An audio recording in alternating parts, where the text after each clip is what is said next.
Good evening, friends. Welcome back to my channel, Krishna English Goddess. I hope you all are doing great. I'm also doing great by your blessings. तो जैसा कि आपको पता है हमारे channel पे spoken words की series चल रही है और आज उसकी 5वां पार्ट मैं बताने जा रहा हूँ आपको। अगर आपने मेरे प्रीवियस वीडियोस को नहीं देखा है जो स्पोकन वर्ड्स की सीरीज है तो उसका लिंक मैंने डिस्क्रिप्शन में डाल दिया है। प्लीज उसको आप देख लें so that it will improve your word power as well as improve your spoken skills. So let's get started, friends, without any further delay.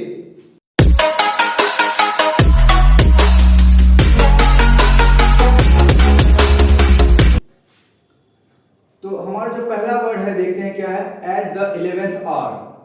At the 11th hour ये इडियम से इसका मतलब होता है अंतिम क्षण में या एन वक्त पर, अंतिम क्षण में या एन वक्त पर। अब हम सेंटेंस बना सकते हैं पुलिस एन वक्त पर आ गई। The police came at the 11th hour. अंतिम क्षण में पांड्या ने अपना डिसीजन बदल लिया। Hardik Pandya changed his decision at the 11th hour. हमारा दूसरा वर्ड है इन वंस ब्लड। इसका मतलब बहुत ही होता है फ्रेंड्स खून में होना, और बहुत यूज करते हैं हम लोग। जैसे मैं बोलूं कि एक्टिंग उसके खून में है तो acting is in his blood. Dancing उसके खून में है, dancing is in his blood. हमारा तीसरा जो वर्ड है बहुत इंपॉर्टेंट है, एज ऑफ राइट, कानूनन या कानूनी रूप से। अगर आप बोलना चाहते हो यह बिल्डिंग कानूनी रूप से मेरा है तो आप बोल सकते हो this building is mine as of right, या as of right this building is mine.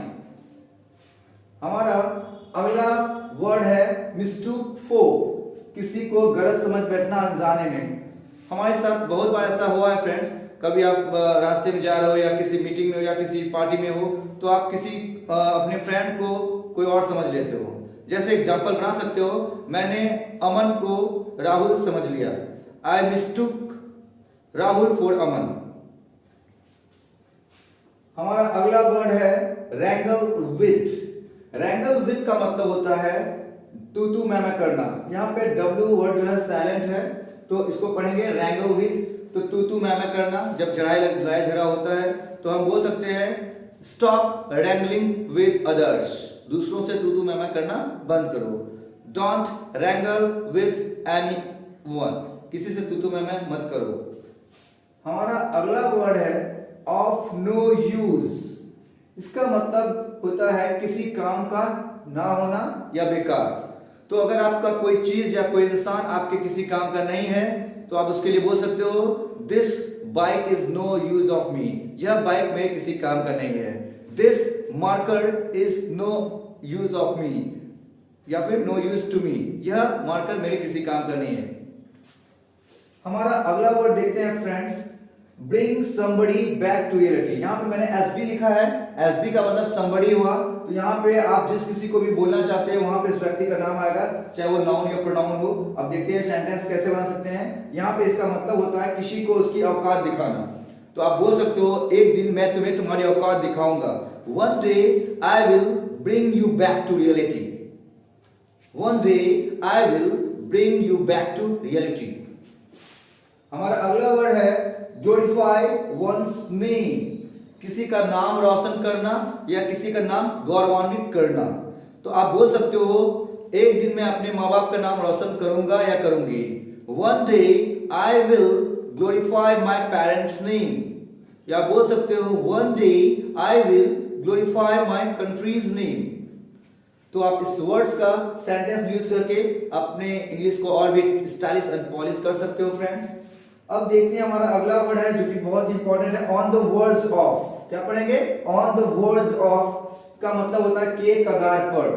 जैसे हम लोग बहुत बार बोलते हैं वह मरने के कगार पर है, वह रोने के कगार पर है, तो बोल सकते हैं that old man was on the words of death. वह बूढ़ा आदमी मरने के कगार पे था। हमारा अगला वर्ड है जो कि बहुत ही यूज होता है फ्रेंड्स में, फैमिलीज में, गेट पैपरी। गेट पैपरी का मतलब मिर्ची लगना। ये वो मिर्ची नहीं है जब हम लोग खाना खाते हैं तो वो मिर्ची नहीं लगना है, यानी कि इसका मतलब हुआ किसी को अगर हम कुछ बोल रहे हैं तो उसे जब मिर्ची लग जाती है या फिर जलन होने की भावना होती है तो वहां पे बोलते हैं, जैसे मैं बोलूं कि मैं तुम्हारे दोस्त को डांट रहा हूं, तुम्हें मिर्ची क्यों लग रही है, तो I am scolding your friend, why are you getting peppery, यानी कि मैंने तुम्हारे दोस्त को डांटा, तुम्हें मिर्ची क्यों लगी। ठीक है, तो हमारा अगला वर्ड है टेक समबडी या समथिंग अदरवाइज या रॉन्ग, यानी किसी को गलत समझ बैठना। तो ये इसका यूज कब करते हैं फ्रेंड्स, जब हम किसी व्यक्ति या इंसान को कुछ समझा रहे होते हैं तो मुझे उस समय हमें लगता है कि अगर वो मेरी बातों को कहीं बुरा ना मान जाए या नेगेटिव ना ले ले तो उसे बोल सकते हैं डोंट टेक मी अदरवाइज या डोंट टेक मी रॉन्ग, मुझे गलत मत समझना या मेरी बातों को गलत मत समझ बैठना। आपने बहुत बार सीरियल्स में, मूवीज में सुना होगा ये वर्ड्स। हमारा अगला जो वर्ड है इन फुल स्विंग। अभी देखिए फ्रेंड्स, 12th की एग्जामिनेशन बहुत ही नजदीक है, 10th की बोर्ड एग्जामिनेशन भी बहुत नजदीक है। तो अगर मैं किसी 12th के एग्जामिनेशन स्टूडेंट से पूछूं कि तुम्हारी पढ़ाई लिखाई कैसी चल रही है, तो अगर वो बोलेगा सर मेरी पढ़ाई लिखाई पूरे जोर शोर से चल रही है, तो वो उसे बोलना चाहिए my study is in full swing, या फिर my study is going on in full swing, मेरी पढ़ाई लिखाई पूरी जोर शोर से चल रही है। हमारा अगला वर्ड है डोल्ड अप या ऑल डोल्ड अप, सज धज कर। तो अगर कोई इंसान कहीं सज धज कर जा रहा है तो बोल सकते हैं इसने सज धज कर, तो तुम कहां जा रहे हो, where are you going all dolled up, आप बोल सकते हो। हमारा अगला वर्ड है गेट अवे विद। इसका भी यूज बहुत ज्यादा होता है सेंटेंस में, तो इसका मतलब होता है बिना सजा पाए बच निकलना। बहुत बार आपके साथ हुआ होगा फ्रेंड्स कि आपके पास हेलमेट नहीं है और आप पुलिस से बच के निकल जाते हो, तो आप बोल सकते हो today I got away with the police, आज मैं बिना सजा पाए पुलिस से बच के निकल गया। या अगर कोई कैदी बिना सजा पाए बच जाता है, कोर्ट से बरी हो जाता है, तो उसके लिए भी हम गेट अवे विद का यूज कर सकते हैं।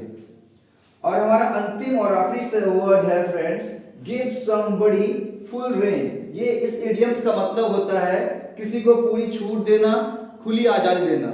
तो आप बोल सकते हो कि मेरे पापा ने या मेरे पेरेंट्स ने मुझे पूरी छूट दी है, पूरी आजादी दी है।